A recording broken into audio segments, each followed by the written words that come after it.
10 عربيات في السوق المصري زيرو تحت ال 750,000 جنيه. عندك الشيري اليزو 5 ودي بتنزل من 655 ل 735، واول فئه طبعا بتعتبر مانوال، ودي بتنزل بموتور 1504 سلندر تنفس طبيعي بيطلع في سكه ال 114 حصان وفتيس سي في تي.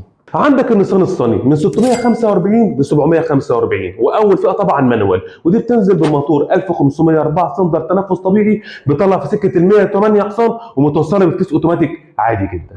عندك البروتون ساجا ودي تجميع محلي وبتنزل فئه واحده وبسعر 650,000 جنيه، وبتنزل بموتور 1300 سي سي 4 سلندر تنفس طبيعي بيطلع في سكه ال 95 حصان وفتيس اوتوماتيك عادي جدا. والرينو التاليانت ودي بتنزل بفئتين من 675 ل 725، ودي بتيجي بموتور 1000 سي سي 3 سلندر تربو بيطلع في سكه ال 100 حصان ومتوصله بفتيس سي في تي. الشيفروليه الاوبترا ودي برضه بتنزل بفئتين ب 700 و 725,000 جنيه، ودي بتيجي بموتور 1504 سلندر تنفس طبيعي بيطلع في سكه ال 98 حصان وفتيس سي في تي. الجاك الاس 2 ودي تعتبر ارخص كروس اوفر في مصر، ودي بتيجي بفئه واحده وبسعر 710,000 جنيه، وبتنزل بموتور 1504 سلندر تنفس طبيعي بيطلع في سكه ال 113 حصان وفتيس سي في تي. البايك اليو 5 بلس ودي هتلحق منها اول فئه بسعر 724,000 جنيه، ودي بتنزل بموتور 1500 تنفس طبيعي 4 سلندر بيطلع في سكه ال 111 حصان ومتوصله بفتيس سي في تي. الاكسنت الار بي ودي برضه هتلحق منها اول فئه بسعر 729,000 جنيه،